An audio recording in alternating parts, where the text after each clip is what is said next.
Hello बच्चों, problem says in a coil of resistance 10 ohm, the induced current developed by changing magnetic flux through it. It shows in figure as shown as a function of time.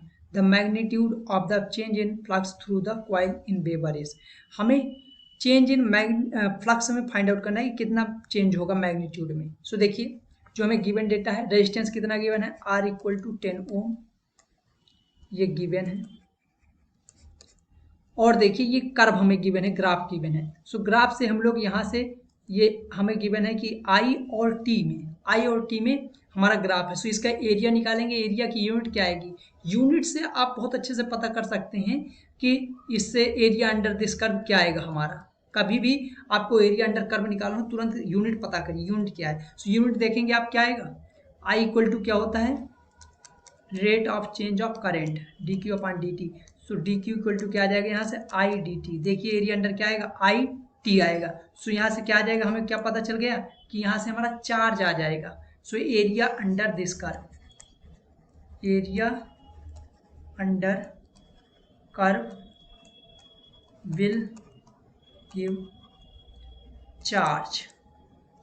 So charge यहाँ से Q equal to क्या आ जाएगा, I into 4 into area under curve. Triangle है तो area क्या होता है ट्रिएंगल का, हाफ बेस इंटू हाइट. देखिए बेस क्या है, half base into height. Base क्या है हमारा, बेस देख लीजिए आप, बेस 0.1 सेकेंड इंटू हाइट 4.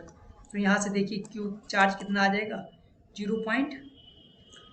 इसे 2 आ जाएगा, तो 0.2 कूलम चार्ज आ जाएगा. टी हमारा सेकेंड में है और एम्पियर में करंट है. सो यहाँ पर भी हमारी एसआई यूनिट ही आ जाएगी, किसमें, कूलम में. अब देखिए हमें निकालना क्या है, change in flux.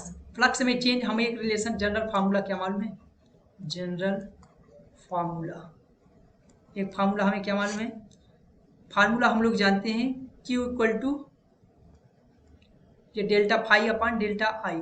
Delta phi upon delta I की टर्म्स में ही लिख लेते हैं. क्या आ जाएगा हमारे यहाँ से,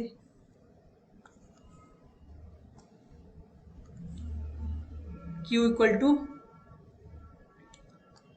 delta phi upon R. So यहाँ से मल्टीप्लाई कर लेते हैं. फाई इक्वल टू क्या आ जाएगा, Q into R. So delta phi equal to क्या आ जाएगा, Q की वैल्यू कितनी है, 0.2 इंटू आर की वैल्यू कितनी है, आर की वैल्यू देख लीजिए आप, 10 ओम. सो यहाँ से क्या आ जाएगा, 2 वेबर. फ्लक्स की यूनिट क्या होती है, वेबर. डब्ल्यू से लिखते हैं, डब्ल्यू कैपिटल क्यों लगाते हैं, क्योंकि ये साइंटिस्ट के नेम पर है इसलिए. सो देख लीजिए कौन सा हमारा आंसर करेक्ट आ रहा है. चेंज, यही the magnitude of the change in flux through the coil. Magnitude की बात की गई थी ओनली. सो मैग्नीट्यूड ही है हमारे पास, ये मैग्नीट्यूड ही है हमारा, ये मैग्नीट्यूड ही है, क्योंकि माइनस आता है फार्मूले, तो माइनस हमने नहीं लगाया. सो ये हमारा सिर्फ मैग्नीट्यूड है. सो देखिए कौन सा पार्ट हमारा करेक्ट हो जाएगा यहाँ पर, 2 वेबर बी पार्ट. एक बार मैं इसे समराइज कर देता हूँ.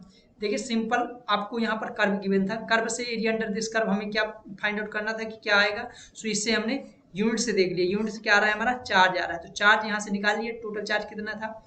अब चार्ज के बाद हमारे पास एक जनरल फार्मूला था, Q बराबर Q और फाई और आर में रिलेशन. आर हमें पहले से गिवन था, तो हमने यहाँ से फाई निकाल लिया कि हमारा the magnitude of change in the flux कितना होगा through the coil. So hope you understood it well. All the best.